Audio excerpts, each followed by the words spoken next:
പുതുമുഖ നടി എന്ന പേരിലാണ് ചിലരെങ്കിലും ഹണി റോസിനെ വിശേഷിപ്പിക്കാറുള്ളത്. യഥാർത്ഥത്തിൽ അഭിനയ രംഗത്ത് അടുത്ത വർഷം 2 പതിറ്റാണ്ട് പൂർത്തിയാക്കാൻ പോകുകയാണ് ഹണി റോസ്.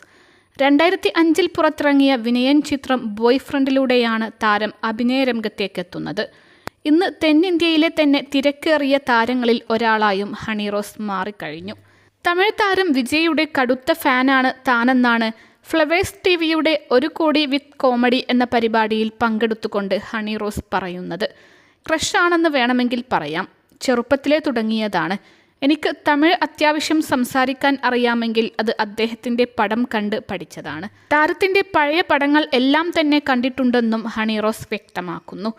ഒരു തവണ ചെർപ്പുളശ്ശേരിയിൽ ഉദ്ഘാടനത്തിന് പോയപ്പോൾ വലിയ തിരക്കായിരുന്നു. വൈകുന്നേരം സമയവുമായിരുന്നു.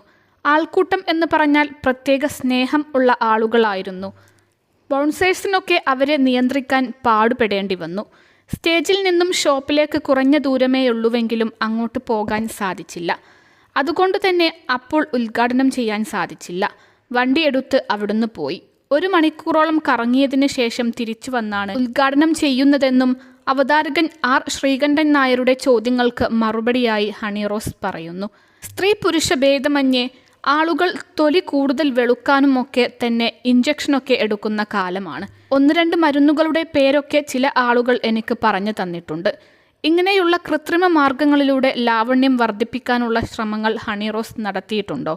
ചില ആളുകൾ ഇത് എടുത്ത് അവസാനം പുലിവാൽ പിടിച്ച കഥയും അറിയാമല്ലോ എന്നായിരുന്നു ശ്രീകണ്ഠൻ നായരുടെ ഒരു ചോദ്യം. തീർച്ചയായും മിനുക്കുപണികളൊക്കെ ചെയ്യുന്ന ആളാണ് ഞാൻ. അത് വെളുക്കാൻ വേണ്ടി എന്നല്ല, നമ്മുടെ സ്കിൻ ബെറ്ററായി ഇരിക്കുക എന്നുള്ളതിന് വേണ്ടിയാണ്. ക്യാഷ് നല്ല രീതിയിൽ ചിലവാകും. ഡെർമറ്റോളജിസ്റ്റിനെയാണ് കാണുന്നതെങ്കിൽ അവർ നിർദ്ദേശിക്കുന്ന രീതിയിലെ എന്ത് ട്രീറ്റ്മെൻ്റ് ആണെങ്കിലും എടുക്കുകയുള്ളൂ. നമ്മൾ ആത്മവിശ്വാസത്തോടെ ആരോഗ്യത്തോടെ ഇരിക്കുക എന്നുള്ളതാണ് പ്രധാനം. ഈ ഫീൽഡിൽ ആയതുകൊണ്ട് തന്നെ മിനുക്കുപണികൾ സ്വാഭാവികമായും ചെയ്യുന്നുവെന്നായിരുന്നു ഈ ചോദ്യത്തിനുള്ള ഹണിയുടെ മറുപടി.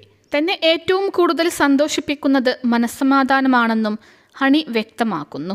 കല്യാണത്തെക്കുറിച്ച് ചോദിക്കുമ്പോൾ ഈ വിഷയത്തിൽ അമ്മയുമായി വീട്ടിൽ എന്നും തർക്കമാണെന്നും താരം ചിരിച്ചുകൊണ്ട് പറയുന്നു. കല്യാണത്തിന് പിടികൊടുക്കാതെ ഇങ്ങനെ മുന്നോട്ട് പോകുന്നു. 10 വർഷത്തിന് മുകളിലായി മെസ്സേജ് അയക്കുന്ന ഒരാളുണ്ട്. ആൾ ഭയങ്കര ഡീസൻ്റ് ആണ്. മാന്യമായ മെസ്സേജാണ്. ഫോൺ നല്ല രീതിയിൽ യൂസ് ചെയ്യുന്ന ഒരു വ്യക്തിയല്ല ഞാൻ. അക്കാര്യത്തിൽ വലിയ പരാജയമാണ്. ഒരു ലോക പരാജയം എന്ന് തന്നെ വേണമെങ്കിൽ പറയാം. അച്ഛനും അമ്മയും കഴിഞ്ഞാൽ എൻ്റെ ഫോണിലേക്ക് വരുന്നത് ചുരുക്കം ചില കോളുകളാണെന്നും ഹണി റോസ് കൂട്ടിച്ചേർക്കുന്നു.